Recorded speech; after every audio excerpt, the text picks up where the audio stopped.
الحمد لله رب العالمين الرحمن الرحيم مالك يوم الدين إياك نعبد وإياك نستعين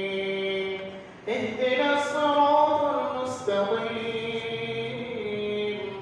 صراط الذين أنعمت عليهم غير المغضوب عليهم ولا الضالين آمين فتلقى آدم من ربه كلمات فتاب عليه إنه هو التواب الرحيم قل اهبطوا منها جميعا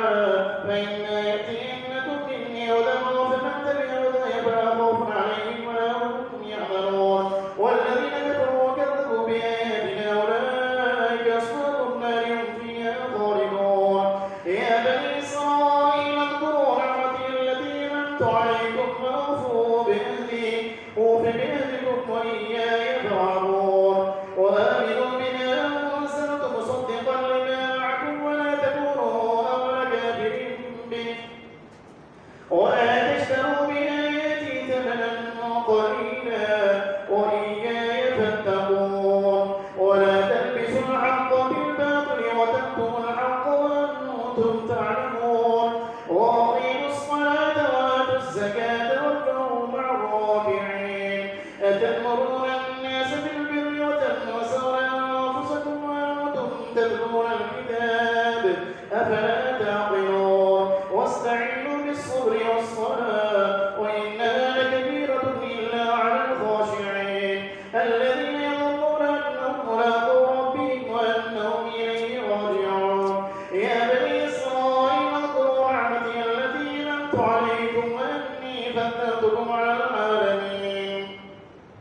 واتقوا يوما لا تجزي نفس عن نفس شيئا ولا يقبل منها شفاعة ولا يؤخذ منها عدل ولا هم ينصرون وإذ نجيناكم من آل فرعون يسومونكم سوء العذاب يذبحون أبناءكم ويستحيون نساءكم وفي ذلكم بلاء من ربكم عظيم وإذ فرقنا بكم البحر فأنجيناكم وأغرقنا آل فرعون وأنتم تنظرون وإذ وعدنا موسى 40 ليلة ثم اتخذتم العجل من بعده وأنتم ظالمون ثم عفونا عنكم من بعد ذلك لعلكم تشكرون وإذ قال موسى لقومه يا قوم إنكم ظلمتم أنفسكم باتخاذكم العجل فتوبوا إلى بارئكم فاقتلوا أنفسكم ذلكم خير لكم عند بارئكم فتاب عليكم إنه هو التواب الرحيم وإذ قلتم يا موسى لن نؤمن لك حتى نرى الله جهرة فأخذتكم الصاعقة وأنتم تنظرون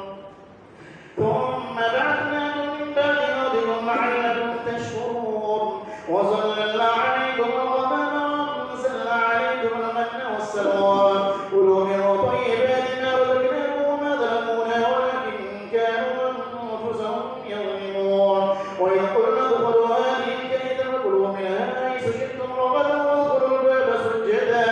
وقولوا حتة نغفر لكم خطاياكم وسنزيد المحسنين فبدل الذين ظلموا قولا غير الذي قيل لهم فأنزلنا على الذين ظلموا رجزا من السماء